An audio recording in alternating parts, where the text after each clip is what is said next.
دبن درشماج عبدالله اوجلان ره آزادی ج پرسکریکا کرد ره چارەسەریya سیاسی تفگرا جوانên şoreşger a Sûriyê û yekîtiya jinên ciwan meşeke dirêj li dar xistin. Meşa dirêj a ciwanan di 29 mijdarê de li Qamişlo dest pê kiribû û li bajarê Dêrikê bi çalakiyekê bi dawî bû. Meş li deriyê ketina Dêrikê ji aliyê sedan kesî ve hat pêşwazî kirin û heta bernavenda ciwanên şoreşger a Şehîd Bawer dewam kir. Ciwanên ku beşdarî meşê bûne ji Rojava TV re axivîn û diyar kirin ku azadiya Rêber Abdullah Öcalan azadiya tevahî gelan e.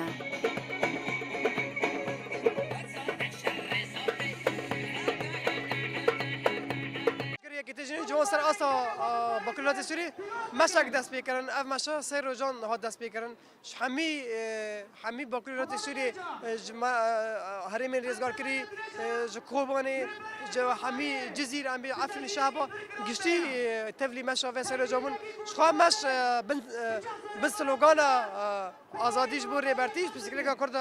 چرا سری امش روزا یکمین لقامش دست بیکر شخوا قامش ایو ناج روزا سیمینا ام گیشن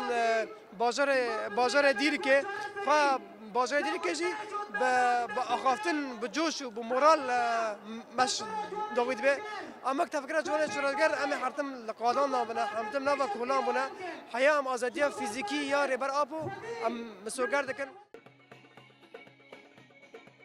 هروها انداما انجمنا مالباتین شهیدان آدیرکه یاد خالیسه کو تبلی مشا جوانان بو آنی زمان کو اویج بو آزادیا ریبر آپو هر لقادابن او درشمین برخودان برز بکن.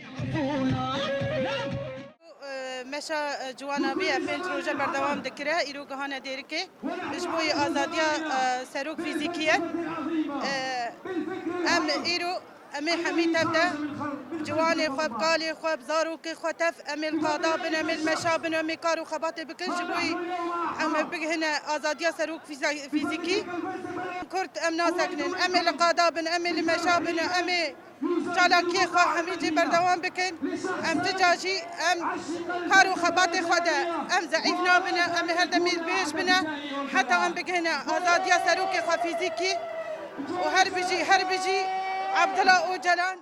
پشتی راوستاندنا چالاکیه جوانه بناوه علی آندوک اجمن بجه و باران تول هلدان اج دیرا زوره تبلیبونا خواه ناوا رفین گریلا را گهاندن. چالاکیا جوانان به پیشکش کرنا سترانو گراندنا گوونده بداوی بو.